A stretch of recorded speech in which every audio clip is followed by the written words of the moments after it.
Olá, bom dia a todos e todas que nos assistem nesta manhã de domingo. Que Deus os abençoe, que Deus guarde a vida de vocês e que hoje a gente tenha uma aula abençoadora, fantástica para o nosso domingo ser melhor ainda, não é mesmo? Eu sou o pastor Irênio Silveira Chaves e estou aqui para estudar a Bíblia com você. Para mim é um privilégio poder estar aqui. Eu sou o pastor da Igreja Batista da Orla Oceânica. E esse é o programa de estudos bíblicos à distância, que nós já temos realizado há mais de 3 anos. Há vários programas, várias aulas, vários cursos que já foram gravados e que estão disponíveis em nosso canal no YouTube. É só olhar as playlists, tem um elenco enorme de videoaulas com apostilas disponíveis para que nós possamos acompanhar aí o estudo da palavra de Deus, tanto no que diz respeito ao acompanhamento livro por livro, quanto aos temas como discipulado, evangelismo, liderança, missão, enfim, tem vários temas que interessam para a vida cristã. E esse curso que nós estamos fazendo agora é voltado para compreender a primeira carta de Paulo aos Coríntios. O nome que demos a esse curso é Igreja para Hoje, porque nós entendemos que a igreja de hoje ela tem problemas muito parecidos com os da primeira igreja de Corinto. É para a gente surpreendente saber que algumas situações nos remetem às situações daquela igreja, à vivência daqueles irmãos. E nós já estamos, inclusive, na nossa sétima aula. É o 8º vídeo, mas a sétima aula do nosso curso. E nós vamos acompanhar aí o capítulo 9 da carta aos Coríntios, da primeira carta aos Coríntios. Se você ainda não tem a nossa apostila, você pode baixar gratuitamente no nosso blog. O link está bem aqui embaixo na descrição do vídeo. Fica fácil, é só clicar ali e acessar a página de estudos do nosso blog e você vai ter acesso a todas as apostilas, inclusive a desse curso que nós estamos fazendo agora. Seja bem-vindo, seja bem-vinda a este momento. E vamos em frente para poder aproveitar bem cada momento que a gente vai passar juntos aqui nesta apresentação. Está aqui o nosso PowerPoint, nós sempre fazemos uma apresentação visual para que os nossos irmãos e irmãs possam acompanhar aí. Esse conteúdo é exatamente o mesmo que está na apostila. E também já com os textos bíblicos que nós precisamos para acompanhar o nosso acompanhamento. Então, se você tem um exemplar da Bíblia, abra no capítulo 9 da primeira carta aos Coríntios e seguiremos então no nosso estudo. Bom, gente, o tema da aula de hoje é liderar uma igreja para hoje. O que significa ser um líder de igreja? Quem lidera a igreja? Quem cuida da igreja? E eu gostaria de passar aqui o versículo que vai nos motivar para esta reflexão. Diz a palavra de Deus assim: Contudo, quando prego o Evangelho, não posso me orgulhar, pois me é imposta a necessidade de pregar. Ai de mim, se não pregar o Evangelho. Paulo está falando do seu trabalho, do seu ministério, da sua vida, do seu compromisso. Ele está falando do ministério mesmo que ele tem a exercer na igreja como um pastor, como nós conhecemos hoje nas nossas igrejas evangélicas. Ele é o pastor da igreja e exerce uma liderança sobre os demais irmãos e irmãs que também cuidam da vida pastoral, que cuidam da igreja de uma forma dinâmica. Nós já sabemos, quando estudamos na carta aos Efésios, e vamos verificar isso depois, ainda nesse livro de 1 Coríntios, que a igreja é constituída por vários tipos de liderança. Pessoas capacitadas com dons espirituais para poder trabalhar na vida da igreja. É para isso que o Senhor nos dá dons espirituais, para podermos servir, E Paulo lembra muito bem qual é a incumbência dele. A incumbência dele é pregar o evangelho. E ai dele se não pregar o evangelho. Esse é o trabalho pastoral, ser um pregador. Ai dele se ele não pregar. A maior dificuldade que uma igreja pode ter é quando o seu pastor chega para pregar a palavra de Deus e não tem uma mensagem preparada. Isso é um absurdo, porque esse é o trabalho pastoral, esse é o trabalho do pregador, esse é o trabalho do líder da igreja, ter uma palavra para apresentar à igreja. Eu não me lembro de eu ter ido à igreja em nenhum momento da minha vida, mesmo atarefado, mesmo cheio de compromisso, eu não me lembro de ter ido a um culto sem o meu esboço de sermão preparado e fazendo com que a gente possa ter acesso às informações necessárias para a gente compreender a palavra de Deus, porque é o modo como Deus fala à sua igreja. E quando eu falo de pregar o evangelho, não estou falando de evangelização como evangelismo pessoal, não. É pregar mesmo aquela mensagem para toda a igreja. E isso implica algumas etapas importantes. Foi assim que eu aprendi no curso de homilética. Quando a gente vai preparar para pregar, isso envolve oração, estudo da palavra, planejamento, também redação e também o preparo para poder estar no púlpito. Olha, gente, é muito complexo para um pregador se preparar para pregar.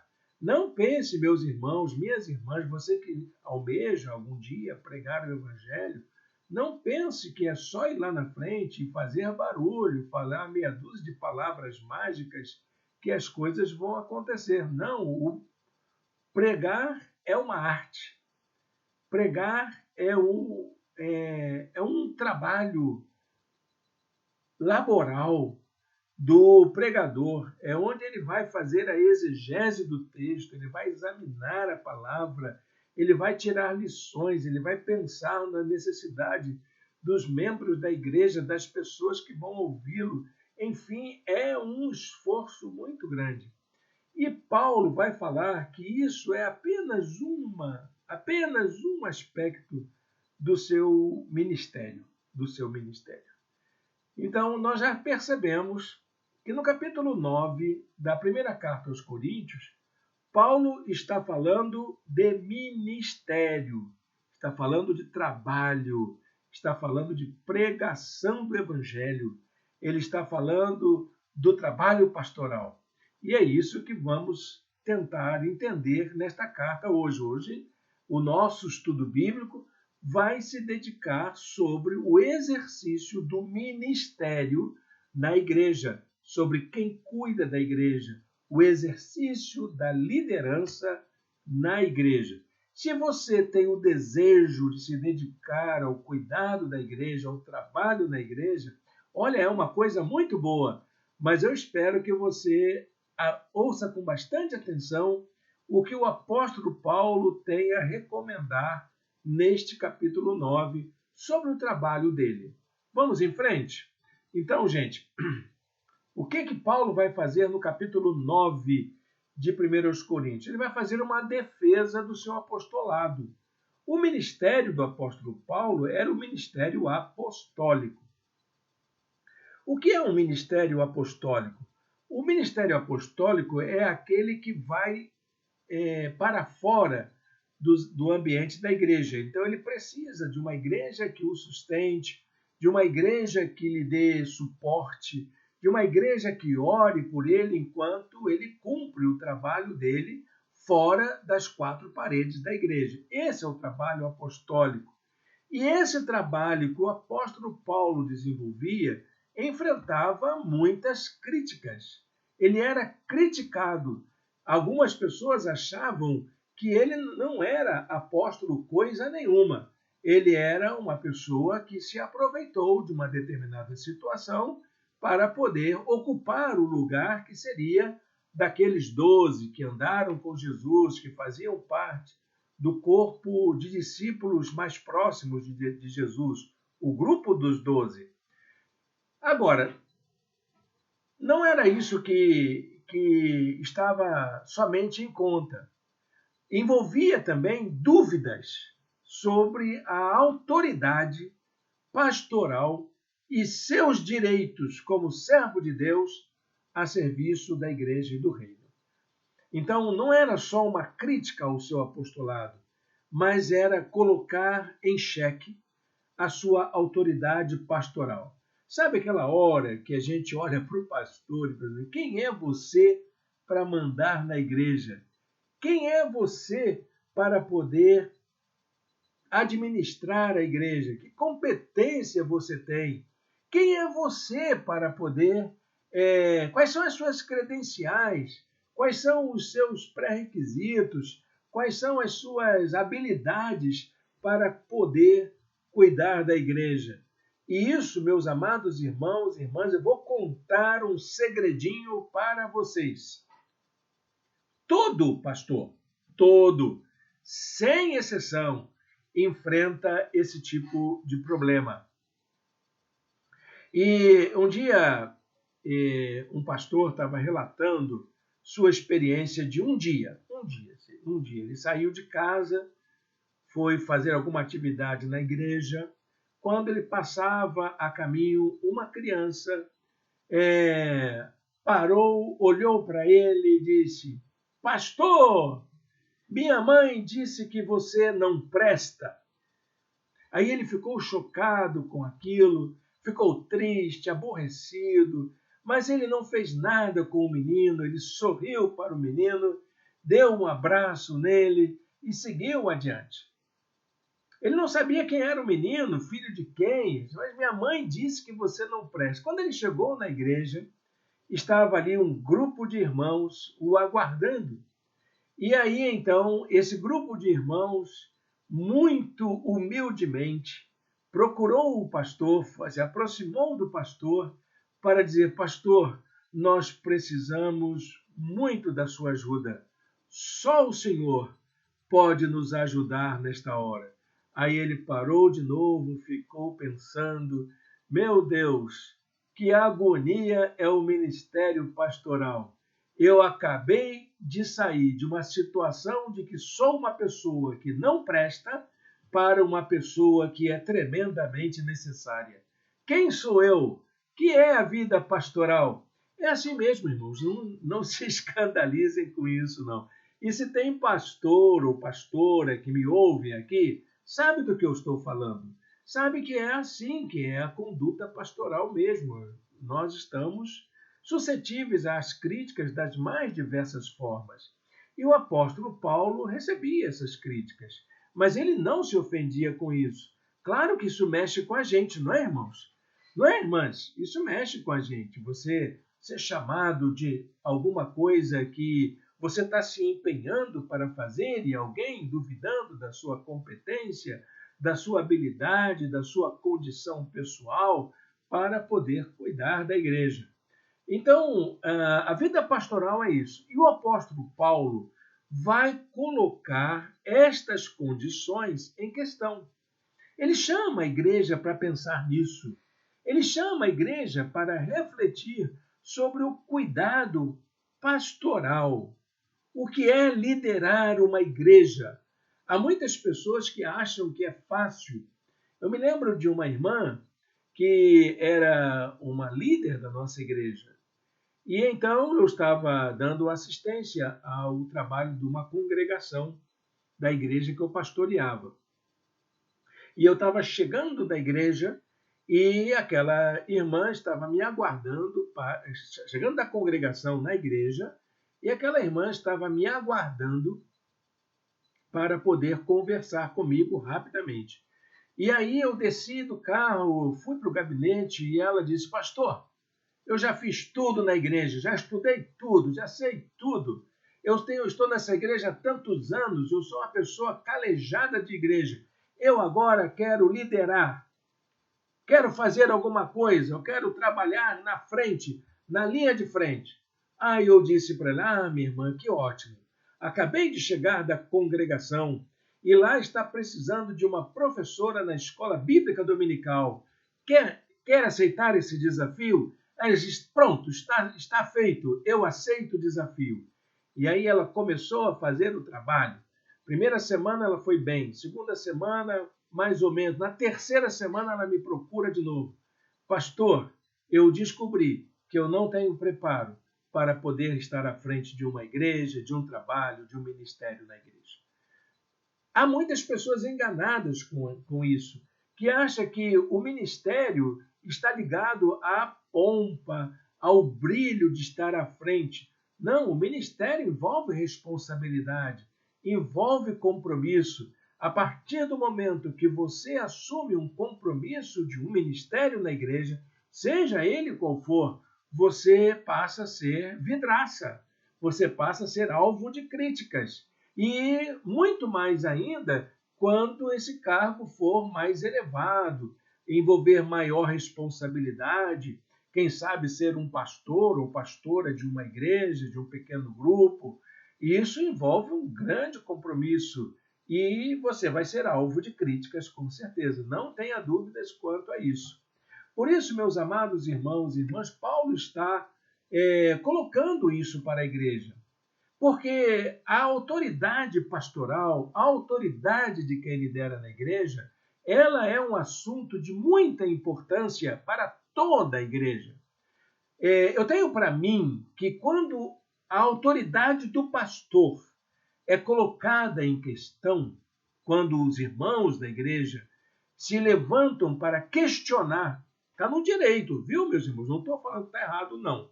Mas quando a igreja se levanta para questionar o pastor, questionar a competência pastoral, a condição do pastor, isso tem uma contrapartida para a própria igreja, porque desperta a necessidade da gente ver a relevância da proclamação do evangelho naquelas circunstâncias, a importância do líder para aquela igreja. Não há outra razão para a gente questionar a autoridade, a condição, a competência pastoral da liderança da igreja, a não ser o fato de que pregar o evangelho, fazer a obra de Deus, anunciar o reino de Deus, promover o reino de Deus nos dias de hoje é um assunto de grande relevância.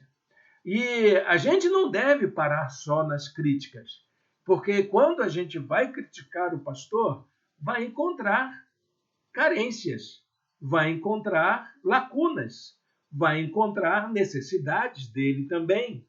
E ao constatar essas fragilidades que é inerente à pessoa do pastor, saber como poder ajudá-lo a ser um pastor melhor, cuidar do seu pastor. A igreja precisa aprender a cuidar do seu pastor.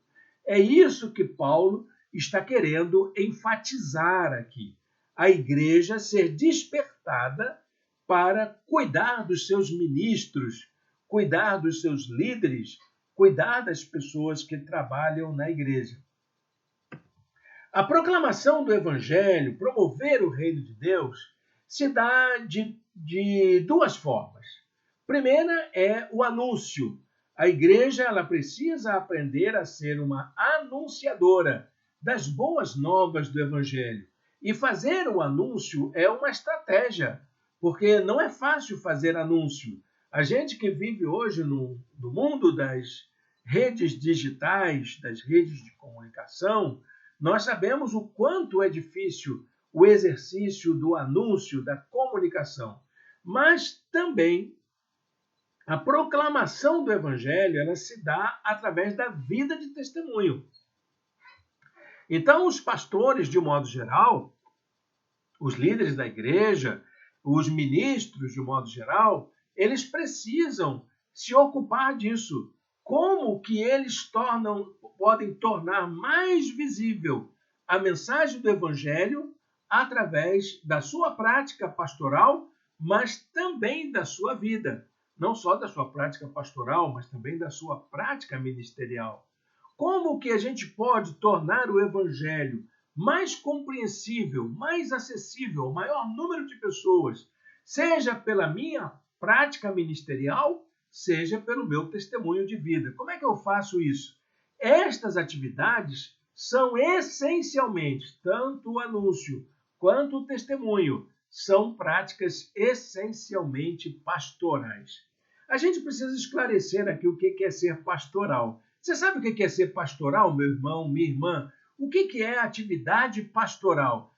É o pastor, é o jovem que vai para o seminário, vira seminarista, estuda 4 anos, é examinado por um concílio, depois consagrado à atividade pastoral, toma posse na igreja e vai exercer, vai cuidar da igreja, vai receber salário, etc. Não, isso não é atividade pastoral. Atividade pastoral é algo muito mais abrangente. Olha que coisa interessante eu quero colocar para você. O sentido do trabalho pastoral é o cuidado. Pastorear é cuidar. Foi isso que Jesus fez com o apóstolo Pedro, logo depois da ressurreição. Jesus olhou para Pedro e perguntou para ele: Pedro, você me ama mais do que todos esses? Aí ele disse: sim, Senhor, o Senhor sabe que eu te amo.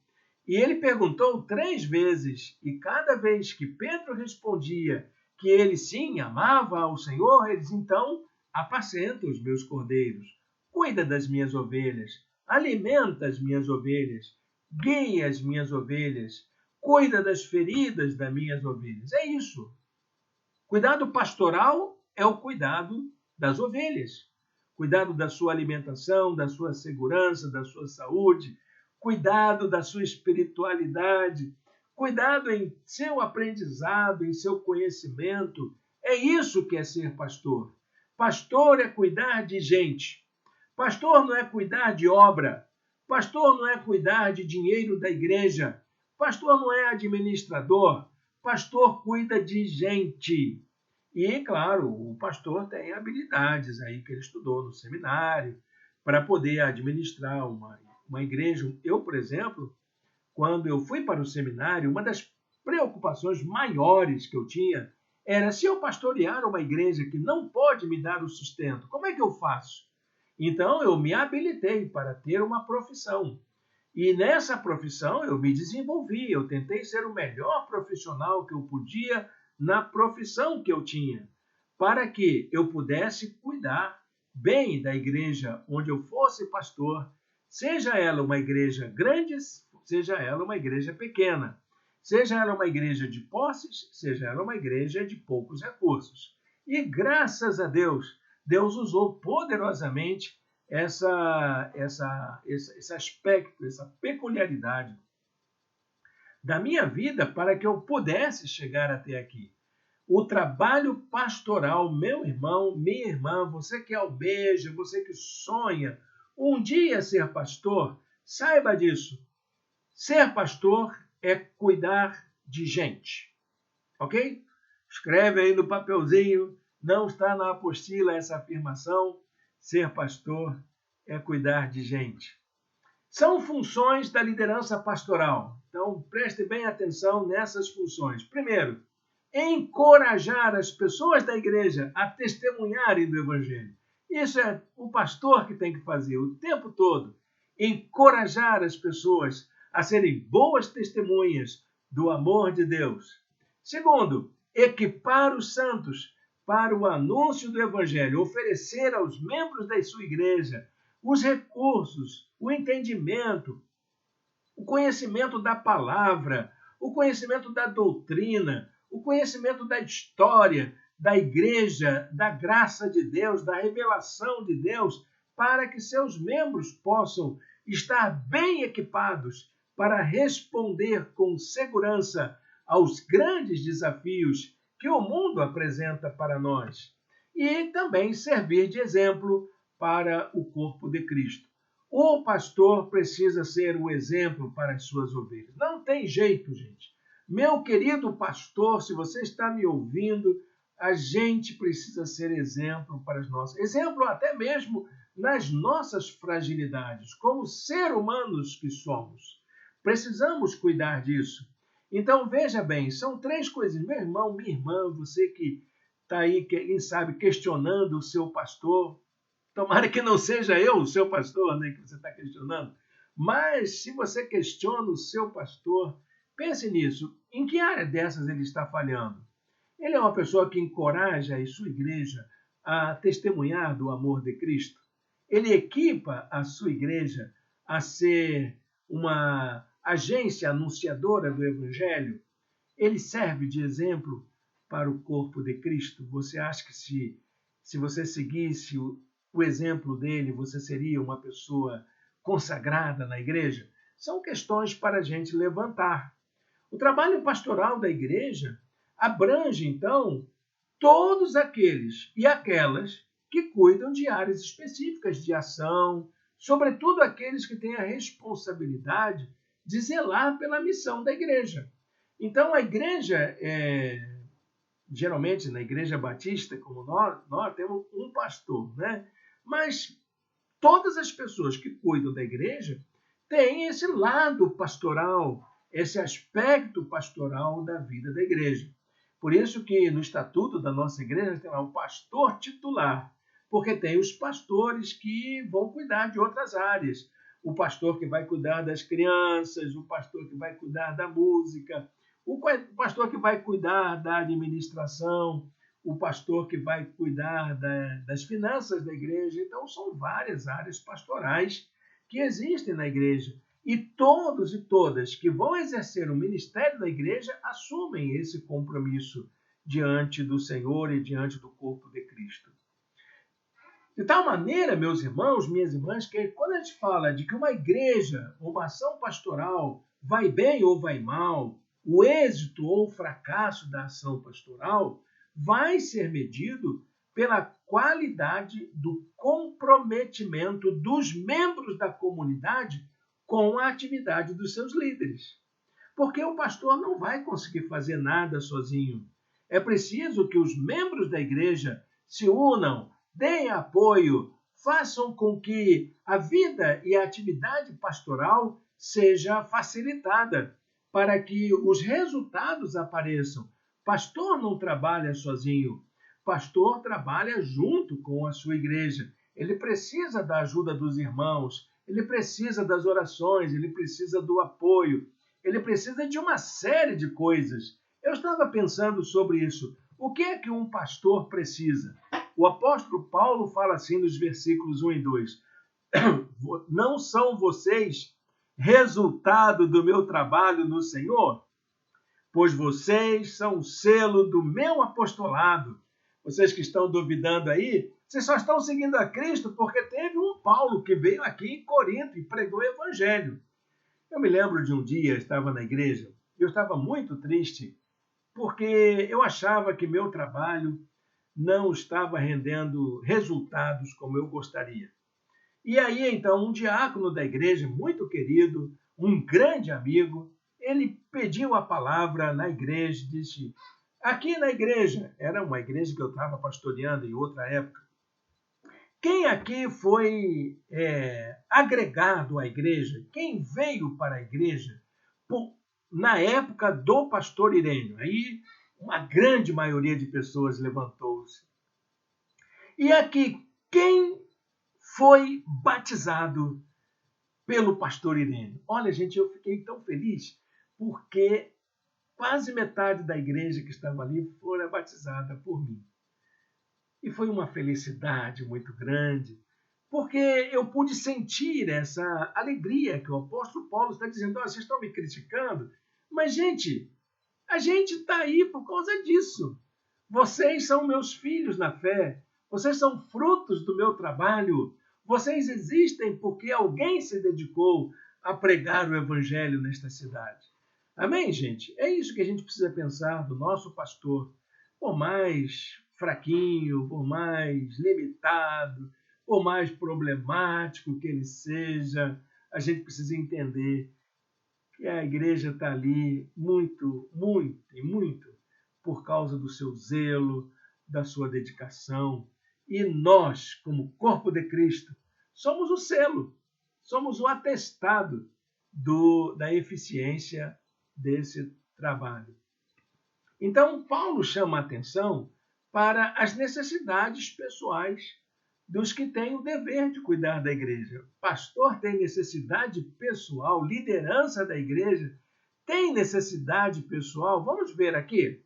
Em primeiro lugar, os pastores, os líderes, têm necessidades pessoais, sim. Ele diz assim: não temos nós o direito de comer e beber? Pastor come. Pastor se alimenta. Uma vez estava num retiro, comendo junto com os irmãos, peguei o meu prato, sentei lá no cantinho, fiz a minha oração. Quando eu abri os olhos, estava uma criança me olhando. Aí ela me viu colocar o primeiro garfo na boca e ela saiu correndo e gritou para sua mamãe: Mãe, o pastor come! Que surpresa! Há muitas pessoas que acham que pastor vive pela fé. E vive pela fé. A fé de que a igreja vai suprir as necessidades pessoais dele, da sua família. Porque ele tem que se vestir, ele tem que se alimentar, ele tem que cuidar da sua saúde, ele tem necessidades pessoais. A igreja precisa se lembrar disso. Não se deve desprezar a necessidade pessoal do pastor daquilo que é básico para que uma pessoa sobreviva. Muito bem, passando adiante. O pastor tem necessidades de sua família. O pastor tem esposa, ou se é uma pastora, tem marido, tem filhos. E esses membros da família também têm necessidades.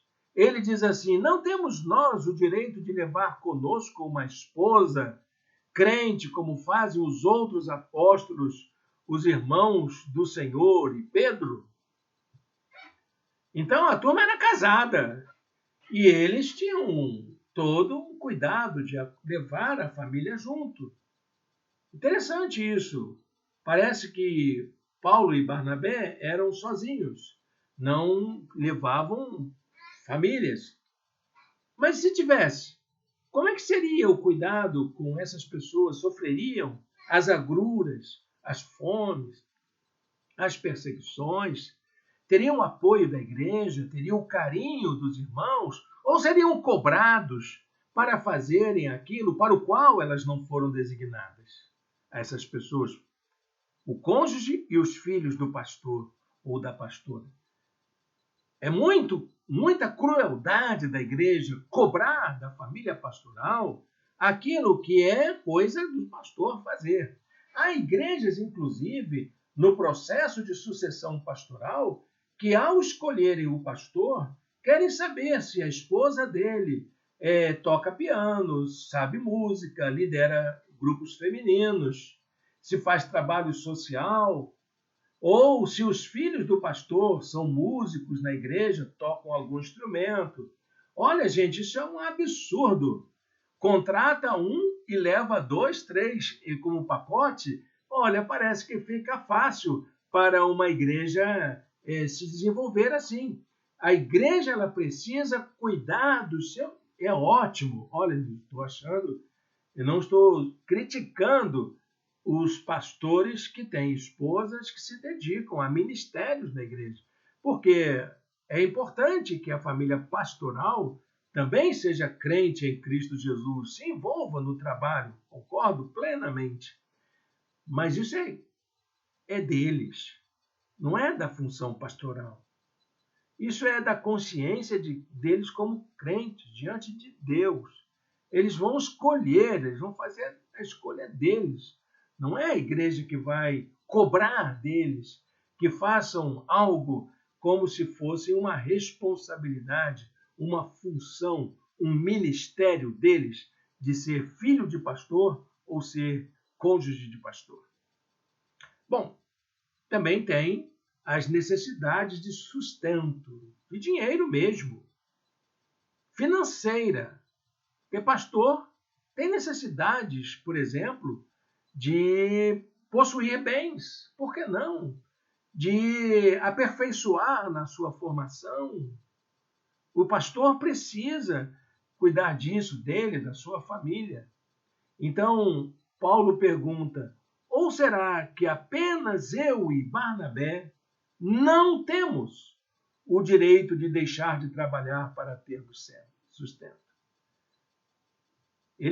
Paulo dizia que muitas vezes teve que ser um fazedor de tendas para poder ter sustento, para não ser pesado nas igrejas. Mas será que ele é o único que vai ter que fazer isso? Ele, o companheiro Barnabé? Será que é ele que vai ter que correr atrás do sustento para ele? Uma vez um irmão disse com muita empáfia, e eu fiquei muito triste, que ele dizia que achava um absurdo uma igreja sustentar um pastor que trabalha fora.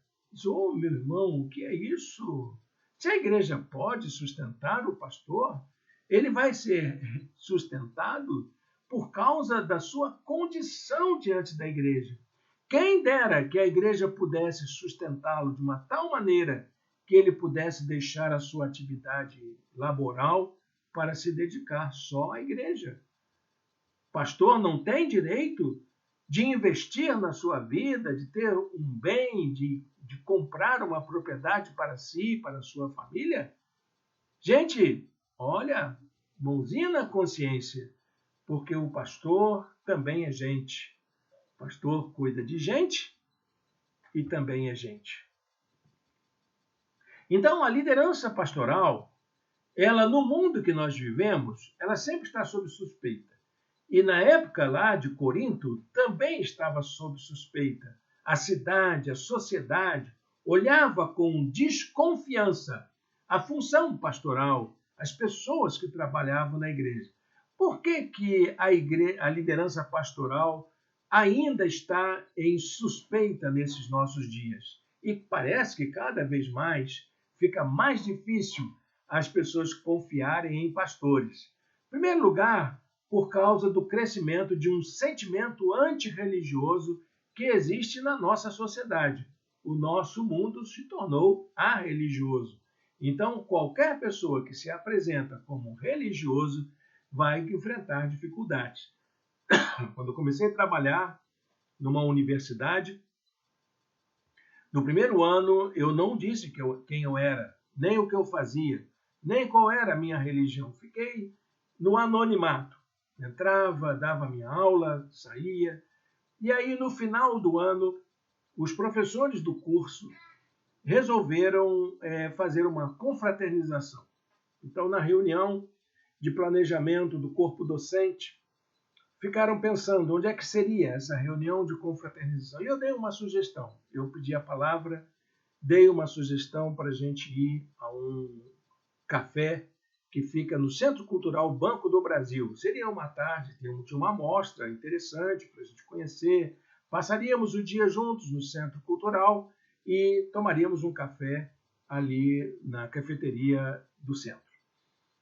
E todo mundo adorou a ideia, todo mundo se organizou. Poxa, Irênio, que legal, você foi brilhante, sua ideia foi maravilhosa. Aí quando chegou no dia do café, estávamos à mesa, colocamos a mesa comprida, tínhamos umas 20 pessoas ali sentadas, e todo mundo conversando, aí deu aquele silêncio, e perguntaram, Irênio, a pergunta que não quer calar, o que você fazia todos esses anos em que você não estava aqui na nossa universidade? Aí eu respirei fundo e disse, eu fui pastor, eu sou pastor há mais de 20 anos. Era mais ou menos isso, 20 anos. Aí eu senti que teve gente que desceu aquilo quadrado, né? Que estava comendo quadrado.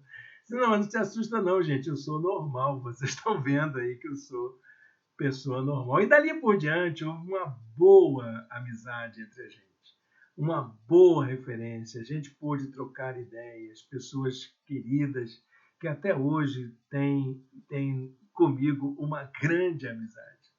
Então, mas o sentimento antirreligioso ele é visível nos nossos dias atuais.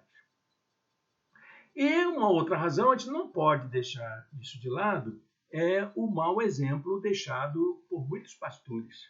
Tem muita gente dando mau exemplo, muita gente escandalizando o evangelho no cargo, na função, e dando realmente posições autoritárias, posições estranhas ao evangelho.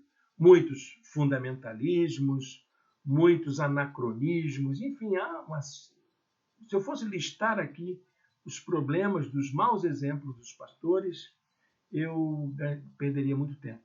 Eu não quero me dedicar a isso, porque não é isso que faz o ministério. O pastorado, o ministério é feito de bons exemplos. Há mais bons exemplos do que maus exemplos. Os maus exemplos escandalizam, você tem certeza disso, sobressaem. É como se houvesse um lençol branco estendido no varal e aí aparece uma manchinha preta no meio dele. O que vai aparecer é a manchinha preta, mas o lençol está branquinho. É mais fácil tirar a manchinha preta, mas a gente prefere ficar escandalizado, parar, se deter naquela manchinha, em vez de cuidar de todo o demais. O ministério pastoral tem problemas, não é fácil. E dentre esses problemas relacionados ao trabalho pastoral, nós vamos encontrar o problema do sustento financeiro. Paulo fala: quem serve como soldado às suas próprias custas? Ninguém. Quem é que trabalha de graça? É o que ele está perguntando aqui. Quem serve como soldado às suas próprias custas? Quem planta uma vinha e não come do seu fruto? Quem apacenta um rebanho e não bebe do seu leite? Ele está perguntando isso. Como é que eu vou trabalhar e vocês ficam bem, melhoram de vida? E o pastor?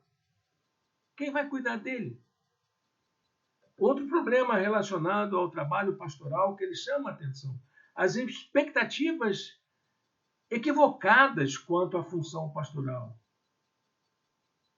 Não amordace o boi enquanto ele estiver debulhando o cereal. Essa expressão é uma expressão fortíssima, porque ele vai repetir lá na primeira carta de Paulo a Timóteo. Não se amordaça um animal quando ele está pastando. E há muita gente querendo controlar o pastor, querendo impedir a vida pastoral, querendo manipular a vida pastoral, a consciência dele, o que ele deve pregar, o que ele deve fazer, a hora que vai, a hora que vem. Uma vez um irmão me procurou dizendo assim: pastor, o senhor está pregando 20 minutos. Era uma época que eu fazia um esforço para pregar 20 minutos. Sim, é verdade, eu tenho me esforçado para fazer isso. O senhor acha ruim? Mas não, é porque o senhor recebe para pregar 40 minutos. O senhor está devendo para a igreja 20 minutos de trabalho. Mas não, peraí, eu acho que você não entendeu o que é a função pastoral. Pregação não se mede por centímetros, nem por cronometragem. Pregação é o conteúdo. O conteúdo está fazendo bem para o irmão tem sido edificado, tem abençoado sua família. Eu gostaria de saber disso. Quando eu pregar 40 minutos, para mim, tudo bem, eu não tenho problema quanto a isso. Mas eu estou fazendo isso por uma intencionalidade. Eu quero ser menos prolixo, eu quero falar menos. É isso. Nós temos outros momentos para poder meditar na palavra de Deus, estudos, palestras, pregação, sermão, é que eu gostaria que fosse um momento mais objetivo, mais curto, mais direcionado a um foco. Mas eu achei estranho aquilo daquele irmão, porque tem muita gente na igreja que fica medindo, controlando o que o pastor faz, o que ele está fazendo, Por que ele age assim? Por que ele age assim? Por que ele não faz isso? Por que não faz aquilo? Olha, gente, é bastante estranho esse comportamento da igreja. De muitos irmãos da igreja, não. Muitos irmãos da igreja. E também tem um problema da realização pessoal. Paulo pergunta assim: qual é, pois, a minha recompensa? O que eu ganho trabalhando para vocês? É como quem diz isso. Apenas esta, que pregando o evangelho, eu o apresente gratuitamente, não usando assim dos meus direitos ao pregar. Quer dizer, eu prego porque eu sou pregador.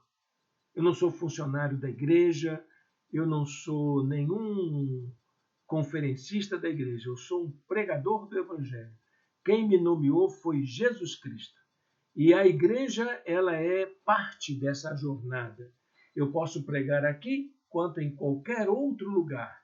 Não é isso que limita a minha atuação pastoral. E quero fazer isso com gratuidade, com a certeza de que estou fazendo para a glória de Deus. São problemas, né, gente? Problemas sérios. Há muitos pastores que não entendem isso.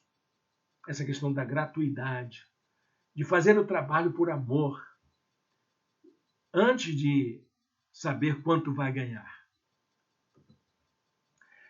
Rubem Alves é um pastor presbiteriano que atuou no Brasil e foi muito massacrado pelos seus colegas, pelo pastorado, pela denominação.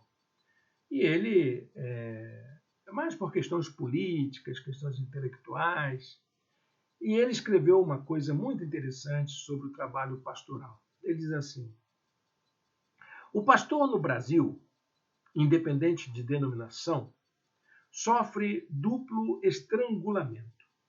Para os de fora, o pastor é um enigma vazio e raso, sombra sem face, presença que emudece o riso e a irreverência. Para os de dentro, cristalização da constância, sabedoria, fortaleza e altruísmo. Amado, respeitado, ouvido, procurado, desejado. E assim vive o pastor. Volta-se para fora e a sua palavra se dissolve no vazio de uma sociedade que não o gerou, não o chamou, não o amou. Exilado, volta-se para dentro e se descobre uma vez mais sem lugar, porque a palavra que sai da sua boca é a palavra encomendada e paga pelo salário que recebe. E ele sabe muito bem que no dia em que a palavra violentar a expectativa, os problemas surgirão. Rubem Alves. E ele sabe muito bem do que ele está falando aqui. Ele passou por isso tudo.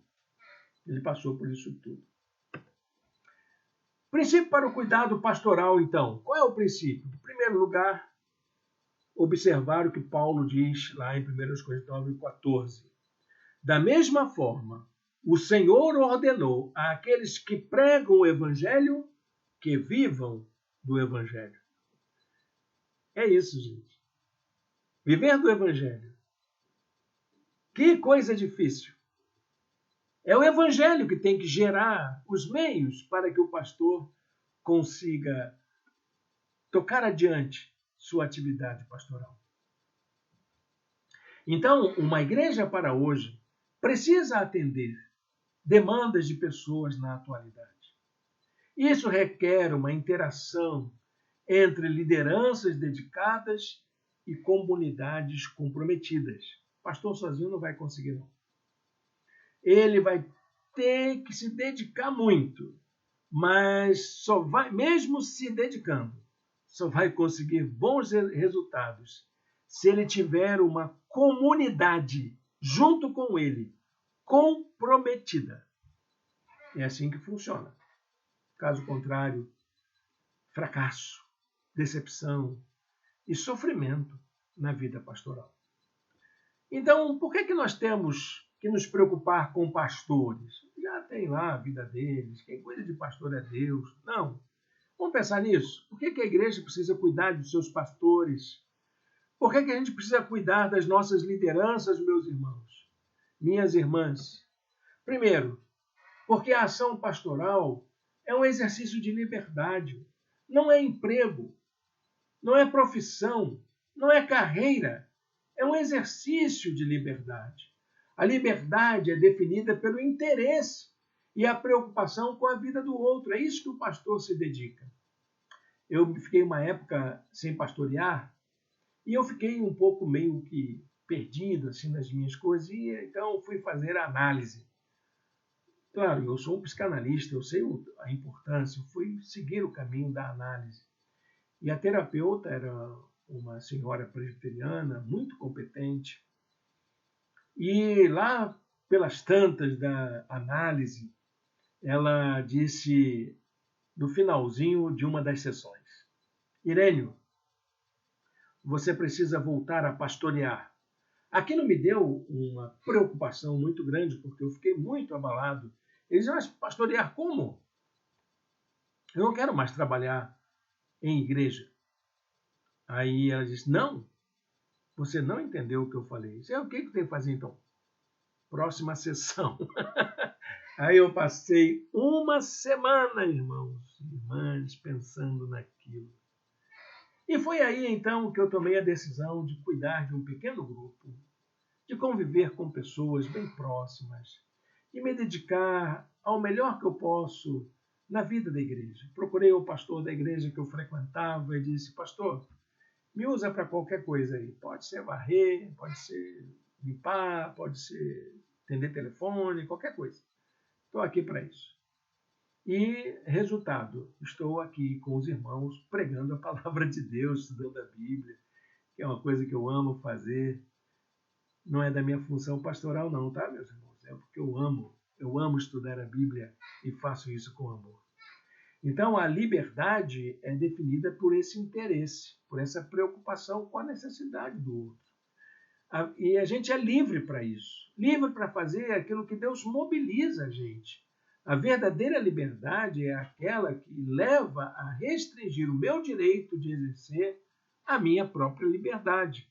Não, eu não vou fazer o que eu sou obrigado a fazer, eu vou fazer aquilo que o Senhor me convocou a fazer. Por isso Paulo diz, eu não sou livre? Eu sou livre sim. Sou livre para fazer aquilo que Deus quer que eu faça ou não. Mas eu escolhi fazer aquilo que Deus quer que eu faça, mesmo que isso implique na perda da minha própria liberdade. E é isso que me faz ser livre. Segundo, a ação pastoral é um exercício de entrega. Eu diria que é um exercício de renúncia. Ser pastor é se entregar, é se dar. O principal objetivo do serviço aos outros, cuidar de gente, é atender a necessidade das pessoas mais fragilizadas, mais vulneráveis. Para servir aos mais vulneráveis, não cabe fazer uso de mecanismo de controle, de poder, de persuasão. Não cabe ao pastor fazer isso. Manipulação de consciência. Há muitos pastores que violentam suas ovelhas, chantageando, impondo, colocando sua autoridade, muitas vezes, acima da autoridade divina. E isso não é bom. Paulo diz assim, para com os fracos, tornei-me fraco. Para ganhar os fracos, tornei-me tudo para com todos, para de que alguma forma salvar alguns. Faço tudo isso por causa do Evangelho, para ser coparticipante dele. Isso é ser pastor. Se você achar um pastor assim, dê apoio a ele. Ajude a ele. Aquele que chora com os que choram. Aquele que sorri com os que sorriem. Isso é ser pastor. Pastor não é aquele que manda, aquele que é linha dura, que fiscaliza, que fica medindo a roupa das pessoas, o que elas comem, o que elas bebem. Não. Pastor é aquele que se solidariza, que se sensibiliza com os mais vulneráveis. E, em terceiro lugar, a ação pastoral é um exercício de disciplina. É preciso ter muita disciplina. E disciplina nada mais é do que você saber adiar um desejo. Você saber esperar a hora certa, o momento oportuno. E disciplina é algo que Paulo deveria entender muito bem. Ele foi aluno de um mestre da filosofia grega, era um judeu, mestre da filosofia grega, chamado Gamaliel, que era um estudioso do estoicismo, que era um exercício de disciplina, de concentração. Pastor tem que fazer isso, tem que saber ouvir, mais do que falar. Tem que saber observar, mais do que emitir juízos. O pastor precisa ter disciplina naquilo que faz. A vida cristã requer um exercício contínuo de cuidado de si. O cuidado com o bem-estar do outro não significa o descuido consigo. É bom a gente entender isso. Há muitos pastores que cuidam tanto das suas ovelhas e esquecem de cuidar de si. Esquecem de cuidar da sua casa. É bom a gente prestar atenção nesses aspectos. Paulo diz assim: sendo assim, não corro como quem corre sem alvo, e não luto como quem esmurra o ar, mas esmurro o meu corpo e faço dele meu escravo, para que depois de ter pregado aos outros, eu mesmo não venha a ser reprovado. Pastores, meus queridos colegas, minhas queridas colegas de ação pastoral na igreja, a gente precisa ter disciplina com a nossa própria vida. Aprender a cuidar de si a partir de nós mesmos. Para a gente concluir essa palavra, que é um exercício de pensamento aí para você levar para casa, pense no seguinte: vida cristã não é uma vida de intolerância com o outro, não. Mas é uma vida de exigência consigo mesmo. Você, com o outro, você é tolerante, mas com você precisa ser mais exigente. A grande responsabilidade da ação pastoral é servir como estímulo a uma vida que se esforça em oferecer o seu melhor para o serviço do outro. É você ser a melhor pessoa possível, o melhor ser humano para abençoar a vida de alguém. Pense nisso, que guarde consigo esse versículo. Corram de tal modo que alcancem o prêmio. Viu, meus irmãos, minhas irmãs que querem liderar a igreja? Se você é pastor, se você é pastora, faça isso de tal maneira que você alcance, como se fosse um corredor, um atleta querendo ganhar o prêmio final. Amém? Feche seus olhos, vamos orar ao Senhor neste momento. Senhor Deus, eterno Pai, muito obrigado, Senhor, por esta manhã, por esta palavra, por esta oportunidade tão boa da gente refletir na carta de Paulo aos Coríntios e sobre a função pastoral. Ó Senhor, tenha misericórdia dos nossos pastores, das pessoas que consagram suas vidas para o exercício do ministério, daquelas que atenderam o teu chamado, que foram vocacionadas pelo Senhor. Ó Deus bendito, cuida deles, ó Pai. Apacenta o coração deles também, Senhor, e capacita-os, ó Deus, para que eles sejam pessoas que possam dar conta dessa nobre função que o Senhor colocou sobre os seus ombros. Nós te oramos em nome de Jesus. Amém e amém. Amém, meu irmão, minha irmã. Logo mais teremos nossa celebração às 18 horas no nosso espaço. Hoje é o primeiro domingo do mês. Vamos ter a ceia do Senhor. Vamos iniciar uma nova série de mensagens. Nós vamos estudar No livro de Atos dos Apóstolos, vamos conhecer alguns aspectos sobre uma igreja que se põe a serviço da sociedade, do mundo, de um modo geral. Queremos ser uma igreja assim. Vamos completar essa compreensão da nossa aula de hoje, dos nossos estudos sobre a primeira carta aos Coríntios, refletindo, meditando na ação da igreja primitiva entre os Atos dos Apóstolos, capítulo 9 e capítulo 15. Vem com a gente, 18 horas. Olha, hoje a nossa reunião vai ser na Rua Mendes Sá, número 19, sala 708. Você é o nosso convidado especial.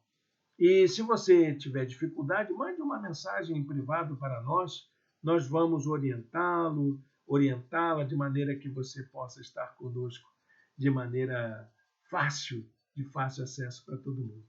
Deus o abençoe, Deus lhe dê uma semana de paz e de alegria e um restinho de domingo para a glória do nosso Deus.